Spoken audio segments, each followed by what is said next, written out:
Welcome back mga kasisid sa tagal-tagal nating hindi pa mamana. At eto, muli na naman tayong makakabalik. Ayun! At eto yung ating paboritong spot mga kasisid dito sa pinakang pangatlo ng aming pinupuntahang isla. Bali tatlo silang islang magkadikit-dikit mga kasisid. At eto yung pinakang pangatlo. Tingnan nyo ang aming mga nahuhuli at talaga namang napakalalaki. At ayun, huwag nyo kami samahan mga kasisid sa aming adventure.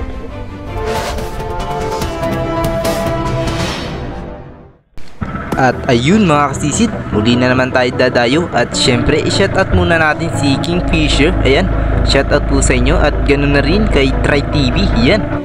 At si Jibs TV. Ayun mga kapwa-espirong na taga Marinduque. Talagang napakatitibay mamamana niyan mga kasisid.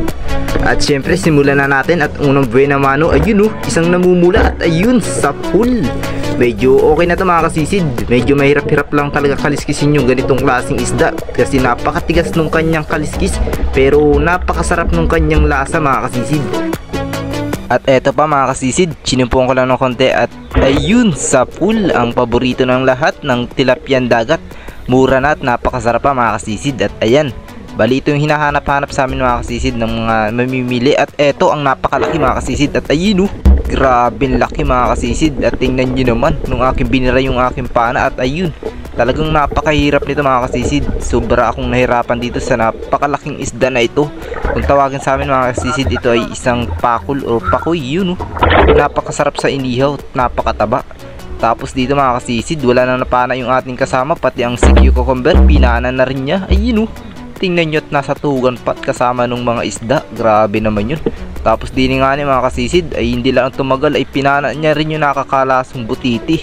Grabe kung ano pinagpapanaan nito mga kasisid. Tingnan nyo naman Bali napakasarap nito mga kasisid dito sa aming lugar. Talagang pinag-aagawan to. Pero sa iba ay talagang kinakatakutan to dahil sa nakakamatay. Tapos dito at may pinagpipilian. At eto yung ating pinana. At ayun, sa pool, isang labahita or itima naman mga kasisid. Talagang napakasarap din sa mga napakamurang isda. Tapos eto pa yung pinagbabawal daw. At ayun, pinana ko na. At sa pool, medyo napakalaki nito mga kasisid. Ang sabi nila napaka special daw tong isda na to dahil kung ano-ano kinakain.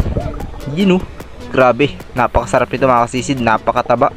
Bali marami nagsasabi na bawal daw to, pero napakarami sa talipapa niyan kaya pinana ko na yan. Tapos dito naman mga kasisid ay isang talupak, chinempuhan ko. Tapos yun, sa pool, napakaganda ng patama mga kasisid.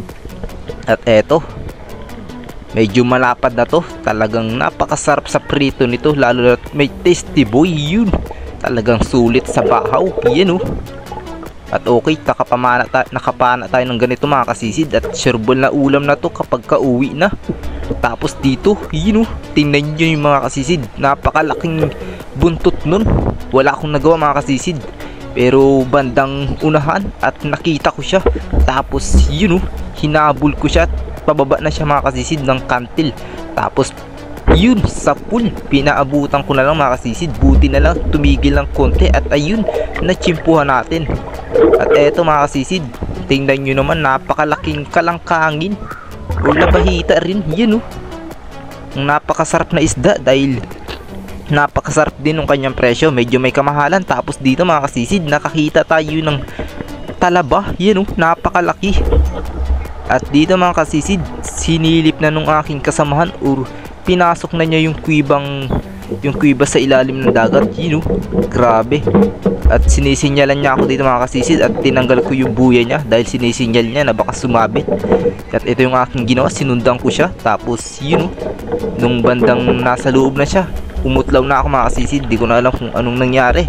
Tapos dito, minapana tayo mga kasisid. Hindi lang natin nakunan ng video. Talagang napakailap nitong isda na to mga kasisid. Isang talinga o dalag, uri ng mga red snapper. At ayan, grabe, nakahuli pa rin tayo. Medyo malaki to mga kasisid. Siguro nasa 1/4 na rin to, o kulang-kulang kalahating kilo. Grabe, medyo malaki yan mga kasisid. Napakaliit lang sa camera pero malaki yun. Tapos dito naman, eto ang napakasarap, yung tilapyan dagat. Napakatataba nito mga kasisid. Bali napakarami sa spot natin ito at hindi lang natin pinapana, pinipili natin yung medyo malaki. Kagaya nito, isang kanuping. Ang napakasarap na isda at napakasarap din yung kanyang presyo. Yan. At nakahuli rin tayo nito mga kasisid. Bali tinamaan sa kanyang mata. Yan oh. Bali matagal-tagal na rin nating pinapamanaan to mga kasisid. Talagang napakaraming isda dito sa spot na to. Paborito to ng mga taga Gaspar Island. Yan oh. At eto may pinana pati tayo ditong manitis. At eto medyo okay na to mga kasisid. At dito mga kasisid ay umahon na rin tayo dahil minapana tayong napakalaking pugita. At eto, grabe, medyo nahirapan tayo dito mga kasisid dahil napakalaki nito, siguro nasa 3 kilo to. At ayan oh, nagpatulong na ako sa aking kasamahan at hindi na siya nakatiis mga kasisid. Tinanggal niya to. Yan oh, panoorin nyo yung mga nangyari.